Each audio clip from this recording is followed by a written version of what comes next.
Hello, I am Spacer J. If you're new here, welcome to my tale of the ultimate Minecraft survival challenge. If you've hung around to this point, welcome back. In this video, we enter the second year. What shall be accomplished in this Minecraft year to come? My scouring of the deep ocean floor for sand continues. Traders supply it sometimes, but I would rather not rely on that. Much like open veins of resources in caves, sand seems to be a lot easier to find here in trenches in the sea floor, such as this one. In this session, 3 potions worth of water breathing and night vision yielded about 3 stacks of sand, plus some other odd goodies. Not bad, but not great either. But it's a starting place. I'm still also visiting the odd shipwreck for mineral resources, as well as wood that I do not yet have saplings for. It's free real estate. Also a small but noteworthy point, I hit level 100 in XP on day 395. First time I've ever done that in any Minecraft game. Now to be fair, this wasn't exactly too hard. My artificial land is pretty pacified from external threats, and my enchanted diamond armor will tank just about anything, short of ender dragons and withers, or a bunch of angry iron golems. But it's still kinda cool to reach this little threshold. Expansion slowed a bit during this time, but did not stop altogether. Here, for instance, I tried experimenting with a slightly different roof design, and I actually rather like it. The interior of this house, I find, is rather cozy, especially if you add the wooden trapdoors as paneling.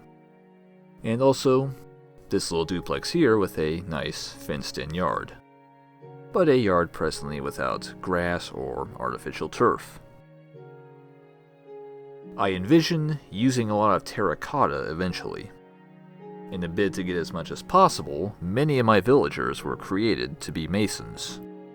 Clay is even harder to find on this world than sand. I also started labeling the villagers with the name tags I had found or fished up to determine who was selling what color of terracotta. It didn't take long to run out of my initial stock of those. Might have to buy them from the librarians from now on. Many days were spent in this same cycle.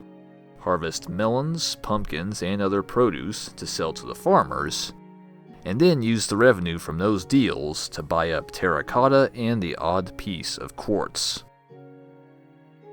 I would also occasionally deposit extra emeralds to save up for when wandering traders would appear, in order to buy their flowers or any sand, saplings they do not yet have, or the odd unobtainable resource they might be selling. But all in all, it's a fair exchange. I save the villagers from zombieism, and build them a comfy and safe home, and they help supply me with hard-to-get resources to help beautify and build their city up. Now, my stone printer has served me well, but unfortunately I run into problems with its capacity. It's not bad, a little over a stack of usable stone per its full use, but I should like to have more. More stone for an expanding city. So the next few in-game days were spent experimenting and troubleshooting with the design expansion. The end result was a device that could produce 14 blocks of stone on the single flip of a switch, nearly doubling the capacity of the prior design. It's a decent improvement without involving some overly complicated design, and I'll gladly take it. Now, if only mining the stone was less tedious. A section of housing involved more experiments in different designs. One was kinda freestyle, both inside and outside, and the one next to it was a modern house template. Both took a decent amount of time to build, and both ran into resource shortages along the way. Murphy's Law of Minecraft. Or maybe I should call it Spacer J's Law of Minecraft. You always need more resources for a project than you think you have. You think you have enough? You probably don't.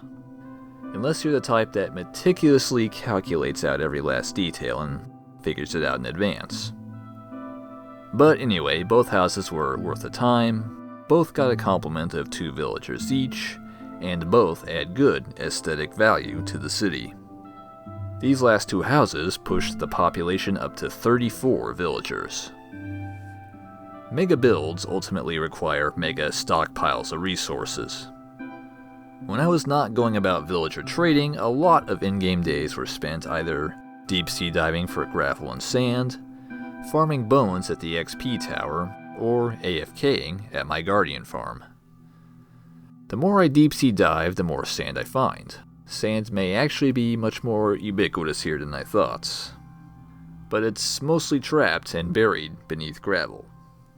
Admittedly, I put off building a bit in favor of gathering more resources and farming up emeralds for my villagers, but I finally bit the bullet, and began construction on what will be the city's first mega build. Roughly modeled off of a local structure, this aims to be a sizable apartment to house a decent number of villagers, and may almost double the population of the city when it is finally completed. On day 648, some good news. I finally got a trader that sells cactus. You know, I'd really like to know where he's getting all these resources in an entirely flooded world. Artificial turf is now a go. I do have sea pickles that I can farm, which can give me light green dye, but regular green dye, I didn't have. The trader also was good enough to spawn right into the apartment I was in the middle of building, and was also selling sand, so he gets extra points for being considerate and useful. As I was in the middle of a big build project, I set aside only a temporary small spot for cultivation, but one day the cactus will get a proper setup. At some point I will also probably have to set up a string farm to help farm wool. The spider mines still have their spawners intact, so this should not be a huge problem. And on day 657, the change occurred.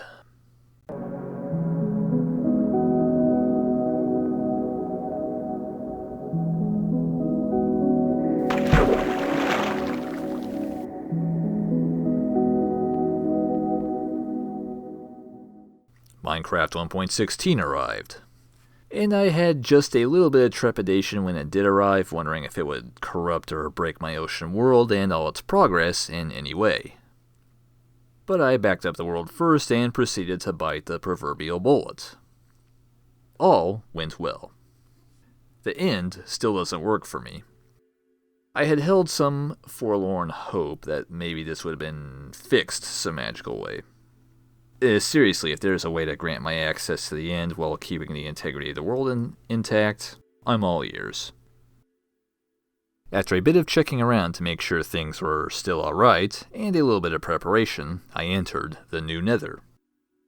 I initially thought I would not have to travel too far to reach the new biomes, but it did take a little bit of tunneling to make the journey. Incidentally, I found an entirely new Nether fortress by accident. But across from this fortress appeared one of the new biomes, a basalt delta. Dangerous and labyrinthine if you've not yet had the pleasure of exploring one. Fire resistance potions are highly recommended here. This did interrupt my mega build project, but there are times when you just gotta take a break from the tedium and the micromanagement that building can bring on and just go out and wander. That admittedly loses somewhat of its meaning in the overworld here, which is all ocean and looks entirely the same. But the new Nether biomes brought out an opportunity to explore that I could not resist. And explore I did.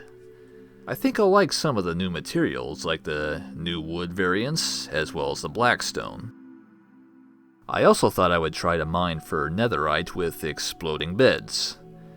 The limited sand would be better off used for concrete rather than TNT, and I have a few shepherds that will supply me with beds.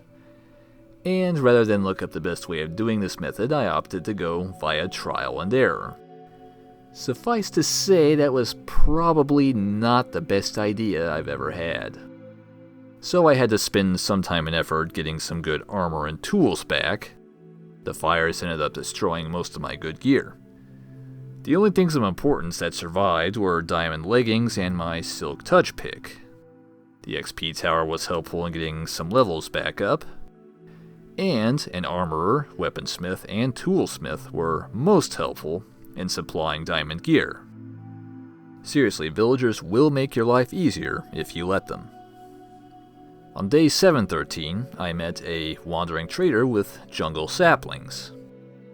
He preferred to take a swim for some reason here despite a dry platform behind him. Oh well. The rest of the year, construction, construction, and more construction. I took a break from nether exploring and regaining my good gear to continue the work on the apartment tower. Despite a now renewable source of jungle wood, I decided to first implement some of the new nether wood into one of the floor's designs. The jungle wood will be for a later floor. And at the end of the year, here is how the building looks.